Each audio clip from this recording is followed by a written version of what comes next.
Good morning friends. Last lecture मध्ये आपण reduction फॉर्म्युले बघितलं. आज आपण त्यावरील एक्झाम्पल्स बघणार आहोत. इंटेग्रल कॅल्क्युलसच्या लेक्चर नंबर 5 आपला सुरू आहे.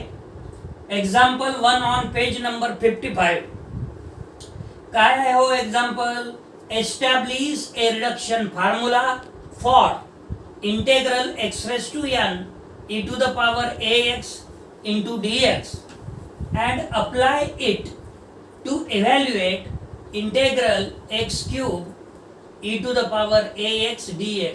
मित्र हो, आपल्याला रिडक्शन फॉर्म्युला डिराईव्ह करायचा आहे या इंटेग्रलचं, integral x raised to n e to the power ax dx. आणि यासाठी आपल्याला माहित आहे आपण इंटेग्रेटिंग बाय पार्ट्सनी याला सोडवणार आहोत आणि त्यानंतर यांची किंमत 3 सबस्टिट्यूट केलं तर आपल्याला याची व्हॅल्यू मिळते.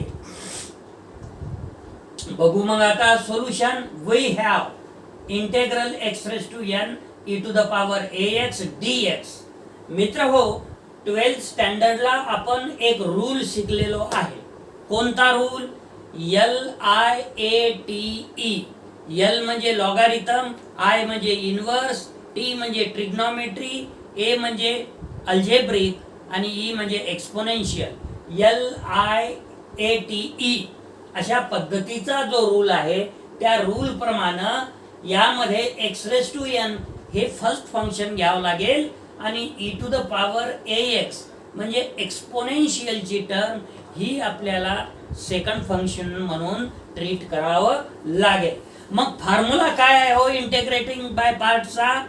Integration u v dx which is equal to first function u integration v dx minus integration d upon dx of first function that is u integration second function v dx dx.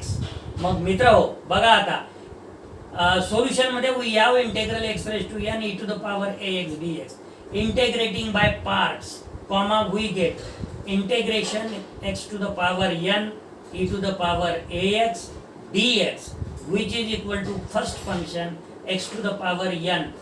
Integration e to the power ax dx means e to the power ax divided by a minus integration derivative with respect to x of x to the power n म्हणजे n x to the power n minus 1 and integration of second function that is e to the power ax dx is e to the power ax divided by a into dx.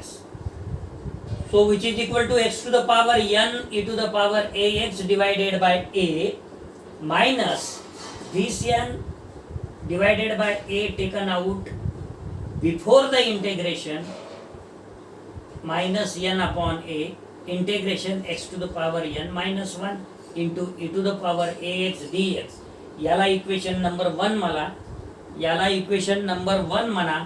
आणि हे झालं मित्र हो आपला reduction formula म्हणजे integration x raised to n e to the power ax dx which is equal to x to the power n e to the power ax upon a minus n upon a integration x to the power n minus 1 into e to the power ax dx.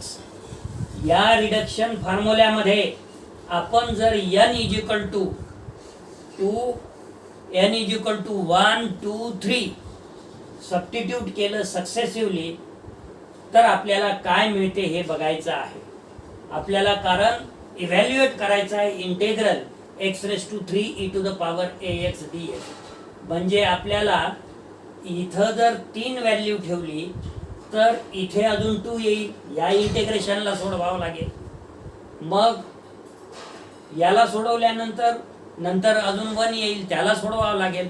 म्हणून आपण काय केलेलं आहे, putting n is equal to 3, 2, 1 successively in 1, we get. तर आपण आता n is equal to 3 ठेवू. integration x to the power 3 e to the power ax dx, which is equal to equation 1 x to the power 3 e to the power ax divided by a minus 3 upon a integration x to the power 3 minus 1 म्हणजे 2 e to the power ax dx. याला equation number 2 म्हणा. आता n is equal to 2 ठेवू equation 1 मध्येच. Integration x to the power, कारण की याची value काढावं लागेल ना आता. Integration x to the power 2 e to the power ax dx, which is equal to x to the power 2 e to the power ax upon a minus 2 upon a integration x to the power 2 minus 1 म्हणजे 1 लिहिलं तरी चालेल, नाही लिहिलं तरी चालेल, e to the power ax dx. याला equation number 3 म्हणा.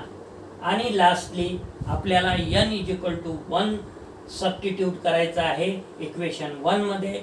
काय मिळते ते बघा. Integration x e to the power ax dx, which is equal to x e to the power ax divided by a minus 1 upon a integration x to the power 1 minus 1 म्हणजे x to the power 0, anything raised to 0 is 1 म्हणजे integration e to the power ax dx शिल्लक राहील, which is equal to x e to the power ax divided by a. याचं जर integration केलं तर e to the power ax upon a येते, पहिलेच 1 upon a आहे म्हणजे minus e to the power ax upon a चा वर्ग. अशा पद्धतीनं आपल्याला इक्वेशन नंबर 4 मिळालं. आता आपण इक्वेशन नंबर 3 आणि 4 वरून काय करू शकतो बघा. इंटेग्रेशन जे from 3 and 4 comma we get. 3 म्हणजे हा, 4 म्हणजे हा. म्हणजे आता या 3 मध्ये आपल्याला याची व्हॅल्यू सबस्टिट्यूट करायची जे की 4 मध्ये मिळवलेली आहे. So integration x to the power 2 e to the power ax dx, which is equal to x चा वर्ग e to the power ax upon a minus 2 upon a bracket मध्ये integration x e to the power ax dx ची value equation 4 मधून मिळवलेली आहे आपण. Bracket मध्ये x e to the power ax upon a minus e to the power ax upon a चा वर्ग, जे की इथे ठेवले. याला इक्वेशन नंबर 5 म्हणा. आता now from equation 2 and 3 comma we get 2 म्हणजे हे, 2 म्हणजे हे. या 2 मध्ये integration x square e to the power ax dx म्हणजे इक्वेशन नंबर 5 चा वापर करायचा आहे. म्हणजे now from equation 2 and 3 and instead of integration x square e to the power ax dx, substitute this value with the help of equation 5. So integration x चा cube e to the power ax dx, which is equal to x चा cube e to the power ax divided by a minus 3 upon a. मित्र हो, integration x square e to the power ax dx ची value equation 5 वरून काय ठेवता येईल. x square e to the power ax म्हणजे minus 3 upon a bracket मध्ये म्हणजे integration x cube e to the power ax dx, which is equal to x cube e to the power ax upon a minus 3 upon a in bracket x square e to the power ax upon a minus या 2 नी या टर्मला multiply करा, या a नी denominator इथं multiply झालं, minus 2x upon a चा वर्ग into e to the power ax. Okay. आणि यानी पुन्हा minus minus plus 2 e to the power ax upon a चा cube, 2 e to the power ax upon a चा cube. काय केलं लक्षात आलेलं असेल. फक्त या 2 अपॉन a नी मल्टिप्लाय केलेलं आहे ॲज वेल ॲज मायनस साईडने. आता राईट हँड साईडच्या टर्म मधून e to the power ax divided by a to the power 4 आपण कॉमन काढलेला आहे, which is equal to e to the power ax upon a to the power 4. पण इथं ए to the power 4 आहे का पहिल्या टर्मला? नाही आहे. मग इथं ए टू द पॉवर 4 करण्यासाठी आपल्याला कितीची गरज आहे? ए च्या क्यूबची गरज आहे. मग डिनॉमिनेटरला ए च्या क्यूबने मल्टिप्लाय करा, न्यूमरेटरला ए च्या क्यूबने. मग न्यूमरेटरचा ए चा क्यूब हे आला ब्रॅकेटमध्ये ए चा क्यूब एक्स रेस टू 3 आणि डिनॉमिनेटरचा आलं ब्रॅकेटच्या बाहेर ए रेस टू 4. त्याच्यानंतर मायनस 3 अपॉन ए चा वर्ग आणि एक्स चा वर्ग आहे. E to the power a x तर न्यूमरेटर मधून काढलेला आहे. आता डिनॉमिनेटरला पाहिजे आपल्याला ए ला घात 4, पण आपल्याजवळ आहे ए इंटू ए म्हणजे ए चा वर्ग. मग ए च्या वर्गाने न्यूमरेटरला मल्टिप्लाय करा, ए च्या वर्गाने डिनॉमिनेटरला मल्टिप्लाय करा.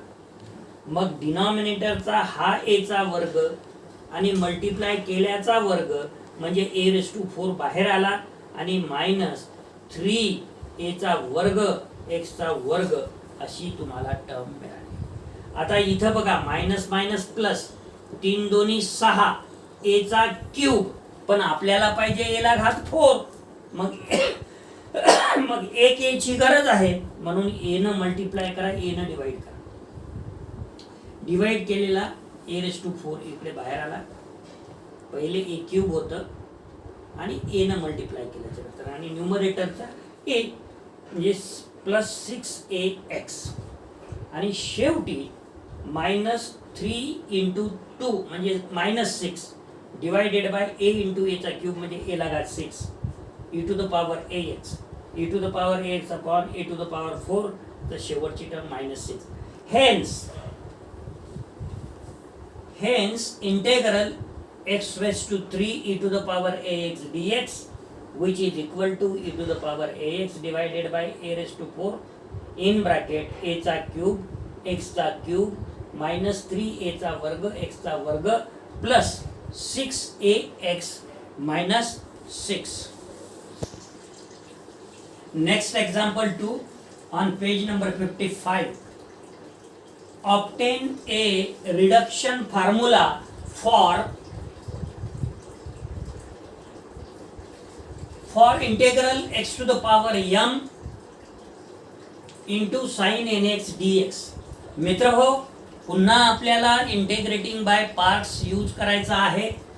फॉर्म्युला आपल्याला माहित आहे. Solution we have integration x to the power m into sin nx dx. Integrating by parts, comma, we get. Hence, integration x to the power m sin nx dx. First function which is equal to x to the power m. And integration of sin nx dx is minus cos nx upon n. Minus integration derivative with respect to x of x raised to m is m x raised to m minus 1.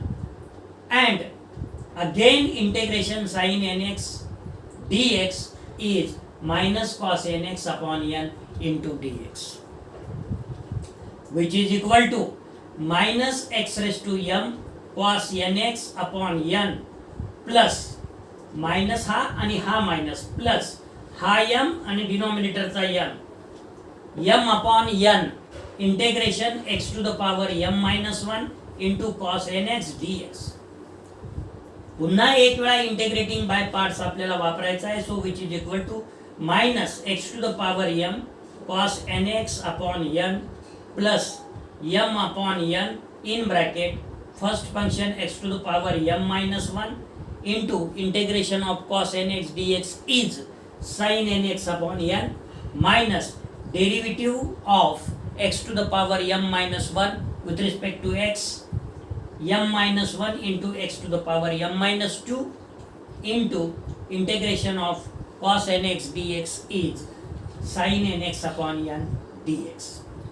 So which is equal to minus x to the power m into cos nx upon n plus यानी याला multiply करायचं m upon n चा वर्ग into x to the power m minus 1 into sin nx minus हा m minus 1 m minus 1 हा n आणि हा n divide by n square integration x to the power n minus 2 into sine nx dx.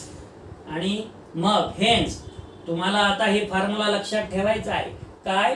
Integral x to the power m sine nx dx which is equal to minus x to the power m cos nx upon n plus m upon n square x to the power m minus 1 into sin nx minus m minus 1 upon n square integration x to the power n minus 2 sin nx dx, and which is the required reduction formula. मित्र हो, आज आपण lecture number 5 मध्ये 2 example घेतले. Carefully लक्षात ठेवा. Examples तुम्हालाही करता आलं पाहिजे, त्यामुळे नीट लक्ष ठेवा. आज आपण या लेक्चरसाठी इथेच थांबणार आहोत.